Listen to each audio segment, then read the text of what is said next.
안녕하십니까. 7월 9일 KUMC 저녁 뉴스입니다.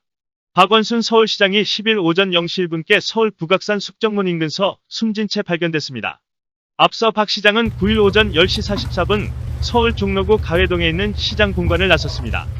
이후 딸이 박 시장과 연락이 되지 않자 오후 5시 17분쯤 112에 전화를 걸어 4에서 5시간 전에 아버지가 유언 같은 이상한 말을 남기고 집을 나갔는데 지금 전화기가 꺼져 있다고 신고했습니다. 경찰에 따르면 이날 오전 박 시장은 본관을 나선 이후 서울 종로구 와룡공원으로 향했습니다. 박 시장은 오전 10시 53분 와룡공원 인근 CCTV에 마지막으로 모습을 남긴 뒤 자취를 감췄습니다. 경찰이 박 시장의 통화 내역과 위치를 조회한 결과 박 시장은 오후 2시 42분 와룡공원에서 지인과 통화를 했고 오후 4시쯤 서울 성북구 북악산에 있는 북악골프 연습장에서 위치 신호가 끊겼습니다. 이에 경찰과 소방당국은 580여 명을 투입해 대대적인 수색에 나섰고 숨진 박 시장을 신고 후 7시간 후에 발견했습니다. 시청 간부들과 직원들은 무사히 박 시장이 돌아오기를 희망했지만 결과는 사망이라는 충격적인 소식을 듣게 됐습니다. 서울시의 많은 직원들은 오랫동안 같이 일해온 박 시장의 사망 소식을 듣자 설마 했는데 충격적이다. 너무 슬프다. 사실인지 믿겨지지 않는다라며 침통해했습니다. 특히 박 시장이 전날까지만 해도 정상적으로 일정을 소화하며 평소와 다름없는 모습을 보인 탓에 갑작스러운 사망 소식은 그만큼 충격이 더 컸었습니다. 박 시장의 사망 원인을 두고 여러 추측이 난무하는 가운데 시 관계자들은 말을 아끼며 향후 대책 마련에 고심하고 있었습니다. 시장실이 있는 시청 6층은 건물 안에서도 엘리베이터가 서지 않게 바뀌는 등 접근이 금지되고 있습니다. 핵심 측근들은 거의 연락을 받지 않고 있는 상태입니다. 10일 경찰 등에 따르면 박 시장은 이날 새벽 서울 북악산 삼청각 인근 산속에서 사망한 상태로 발견됐습니다. 발견 당시 이미 숨져 있었던 것으로 보인다고 발표했습니다. 한편 박원순 서울시장이 10일 숨진 채 발견되자 외신들은 많은 관심을 보이며 신속하게 보도했습니다. 로이터 통신은 이날 한국 매체들을 인용해 박 시장의 딸이 실종 신고를 한 지 하루 만에 박 시장의 시신이 발견됐다고 보도했습니다. AFP 통신은 박 시장이 성추문 의혹에 직면해 있었다면서 그가 한국의 잠재적 대선 후보로 여겨졌다는 점에 주목했습니다. 블룸버그 통신도 경찰이 심야 수색 과정에서 박 시장의 휴대전화 신호가 마지막으로 포착된 북악산 인근에서 박 시장의 시신을 발견했다고 보도했습니다. 블룸버그는 박 시장에 대해 인권 변호사 출신으로 2022년 대선 예비 후보로 꼽힌 유력 정치인이라고 소개했습니다. 고 박원순 시장은 1956년 경남 창녕에서 태어나 어린 시절 작은할아버지의 양손으로 입양돼 성장했습니다. 1974년 경기고를 졸업하고 이듬해 서울대 법대에 입학했지만 유신체제 반대 시위에 참여하고 고 김상진 열사 추모식에 참여했다는 이유로 이듬해 제적당했습니다.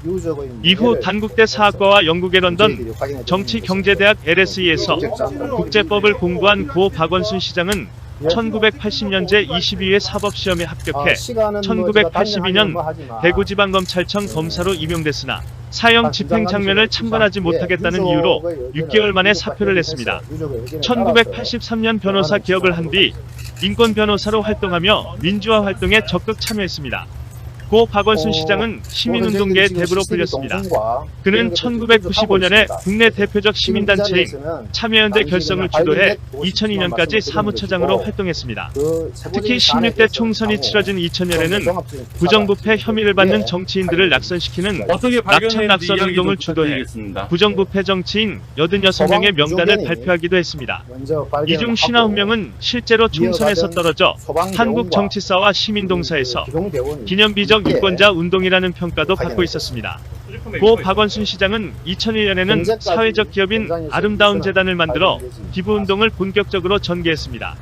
2006년 정치사회 분야 싱크탱크인 희망제작소를 설립해 상임이사로 활동하며 지방자치단체장 및 운동권 출신 의원들과 인연을 맺었습니다.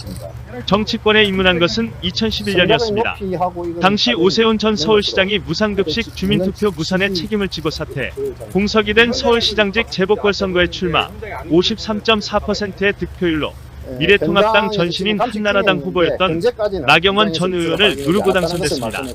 무소속으로 출마한 고 박원순 시장은 지지율과 인지도가 낮았지만 당시 서울대 융합과학기술대학원장이었던 안철수 전 국민의당 대표의 양보로 단일화, 야권 단일 후보로 서울시장에 당선되면서 단번에 정치권 한복판으로 들어왔습니다.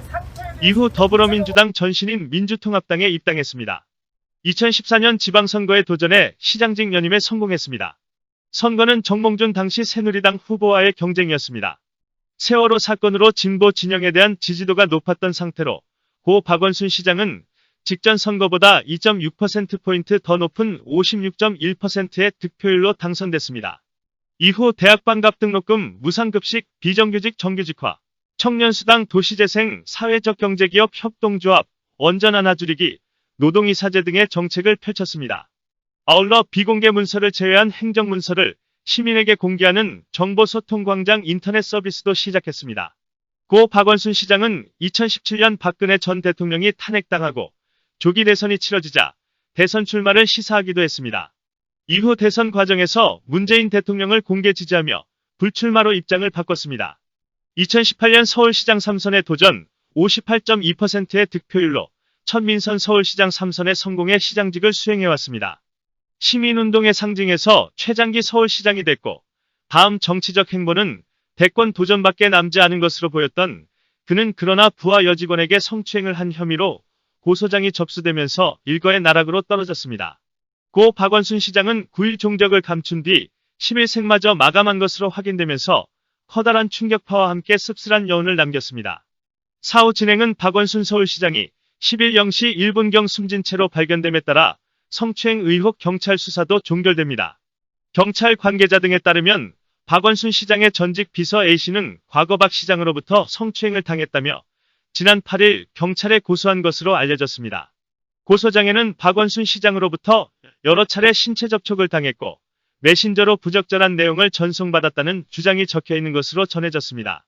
하지만 박원순 시장이 숨진 채로 발견되면서 A씨의 고소 사건은 공소권 없음으로 종결될 예정입니다.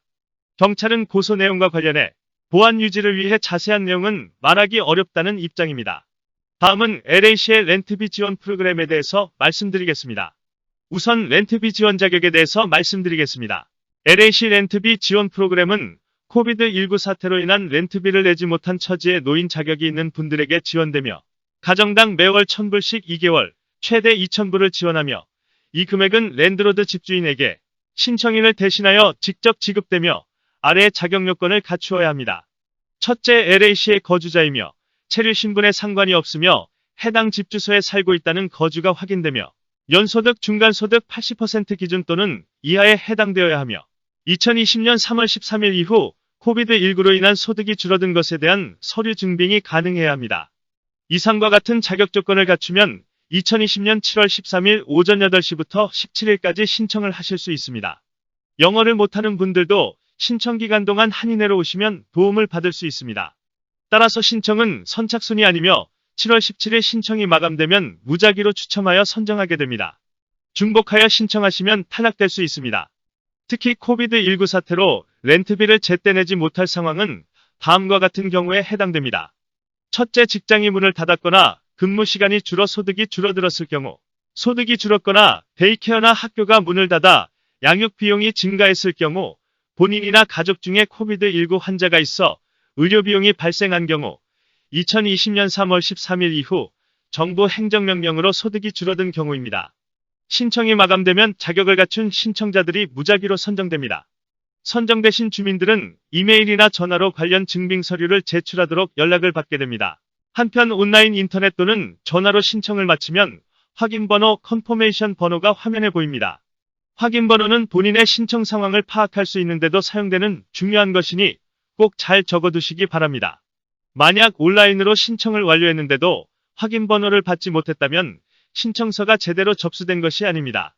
이렇게 해서도 만약 내가 선정되지 않으면 대기자 명단에 등록된다는 이메일을 받게 되며 기금이 추가로 조성되는 경우 추후 선정될 수도 있습니다. 렌트비 보조금은 랜드로드가 직접 받게 됩니다. 한편 이번 지급되는 렌트 보조금에 대한 랜드로드는 밀린 렌트비에 대한 이자나 연체벌금을 부과하면 안 됩니다. 다음 뉴스입니다. 방역당국이 한국개신교회 내 소모임 단체 식사를 금지하자 개신교 최대 연합기관인 한국교회총연합 한교총 등 개신교계가 즉각 유감을 표명했습니다.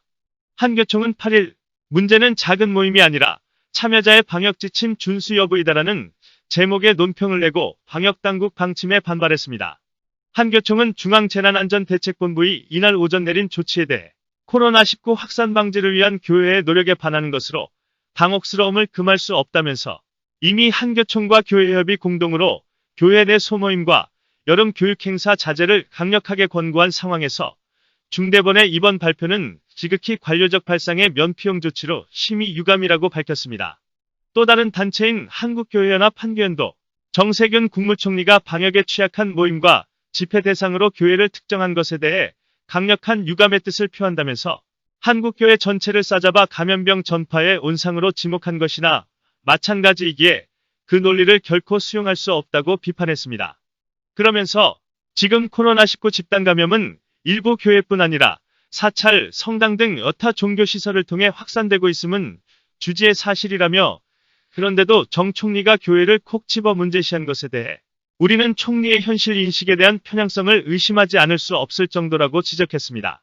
앞서 이날 중대본은 코로나19 확산 방지를 위해 교회에 대해 정규 예배 이외에 각종 소모임 행사와 단체 식사를 금지하고 개인 신상 정보가 담긴 QR코드 기반의 전자출입명부 시스템을 도입하도록 하는 내용의 강화된 방역 수칙을 오는 10일 오후 6시부터 시행한다고 밝혔습니다. 다음은 LA 한인타운 소식입니다. 오는 11월 3일 본선거에서 허브웨슨 LA 시의원과 미첼 주상원 의원이 LA 카운티 2지구 슈퍼바이저 자리를 두고 맞대결을 펼치게 됩니다. 지난 3월 예비선거 개표 결과 웨슨 시의원과 미첼 주상원 의원이 본선에 진출했으나 표 차이가 크지 않아 오는 11월 선거에서 치열한 접전이 예상됩니다.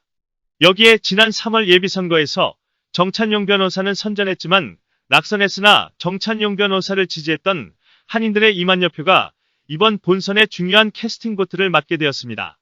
아울러 정찬용 변호사는 이 두 후보에게 LA 카운티와 우리 한인 커뮤니티를 위해 두 후보가 무엇을 해줄 수 있는지에 대해 간담회를 주최하여 지난 7일 오전 10시 간담회를 더 윈 뱅킷에서 한인 언론사 기자들과 함께 첫 번째로 참석한 홀리 미첼 가주 30지구 상원의원의 소견을 들었습니다. 이날 LA 카운티 슈퍼바이저 2지구에 도전하는 홀리 미첼 캘리포니아주 30지구 상원의원의 목적과 본선에서 승리한다면 한인 커뮤니티에 대한 적극적인 지원 의사를 밝히고 아시안 대상 인종차별 및 증오범죄에 대해 적극 대처를 하겠다고 밝혔습니다. 특히 홀리 미첼 주상원 의원은 참석한 기자들에게 정찬용 변호사가 제기한 한인 커뮤니티 센터의 설립, 코로나 대응책, 소수민족의 증오범죄 대처, 홈리스 문제, 하우징 문제, 커뮤니티 안전 문제, LA 환경 문제 및 깨끗한 거리와 그늘 만들기에 대해 의견을 나누었습니다. 특히 BLM 시위에 불거진 아시안을 대상으로 한 인종차별 문제에는 교육을 통해 인종차별 문제를 개선하고 그에 따른 처벌이 뒤따라야 한다고 말했습니다. LA 경찰국, LA 카운티 셰리프국은 소셜 워커들이 해야 하는 일까지 도맡아 하고 있기 때문에 인력이 부족한 상황이라며 경찰 예산 삭감 이슈에 대해 그는 찬성한다고 했습니다.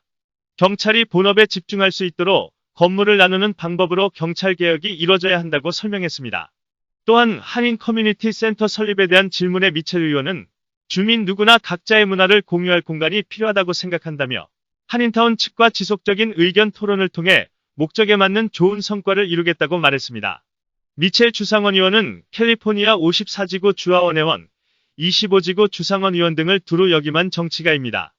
지난 2016년 상원 예산 및 재정심사위원회 의장을 맡은 최초의 흑인이며 지난 2018년 미투 운동이 대두되던 시기에는 성추행 방지 및 대응 공동입법 소위원회의 부위원장으로 활약하기도 했습니다. 블랙박스는 역시 마이딘 블랙박스입니다. 이상 이승주, 강수정이었습니다. 지금까지 블랙박스라면 마이딘 블랙박스입니다. 마이딘 블랙박스 제공 저녁 뉴스를 마칩니다. 편안한 밤 되시기 바랍니다. 내일 뵙겠습니다. 안녕히 계십시오.